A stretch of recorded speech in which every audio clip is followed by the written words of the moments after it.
తల్లి కొడుకుల మధ్య సంభాషణ.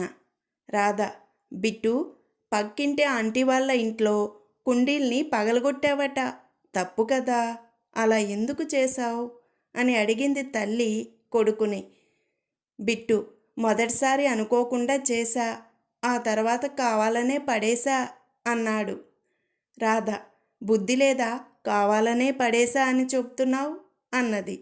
బిట్టు: అది కాదమ్మా, అనుకోకుండా పడేసినప్పుడు సారీ చెప్పా, పర్వాలేదులే అంటూ ఆంటీ చాక్లెట్ ఇచ్చింది, అందుకే రెండోసారి కావాలని పడేశా అన్నాడు. ఒక వృద్ధ దంపతుల మధ్య సంభాషణ. పెద్దాయన: ఏమోయ్, నేను వంటింట్లోకి ఎందుకు వచ్చానో మర్చిపోయాను అన్నాడు భార్యతో. భార్య: అందుకే నేను ఎక్కడికి వెళ్ళినా మిమ్మల్ని వెంట తీసుకెళ్తాను అన్నది. భర్త: ఎందుకు, ప్రేమ అని అడిగాడు. భార్య: కాదు, మీరు మర్చిపోయినా నేను దారి చూపిస్తానని అన్నది. నానమ్మకి మనవరాలకి మధ్య సంభాషణ.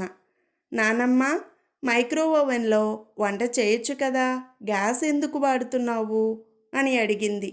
నానమ్మ: వద్దులేమా, ఆ డబ్బాలో పెడితే అన్నం ఉడుకుతుందో లేదో తెలియదు కానీ అది చేసే శబ్దానికి నాకు బీపీ పెరుగుతోంది అన్నది. మాస్టారు, ఆ దెబ్బలేంటండి అని అడిగాడు పక్కింటి సుబ్బారావు.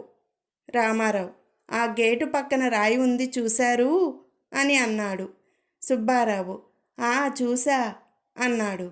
రామారావు: నేను చూడలేదు అన్నాడు. భార్యాభర్తల మధ్య సంభాషణ. భర్త: పెళ్ళికి మీ నాన్నగారు కారు కొనిస్తాను అన్నాడు, ఇంకా ఊసె ఎత్తడం లేదు, ఒకసారి గుర్తు చెయ్యి అన్నాడు భార్యతో.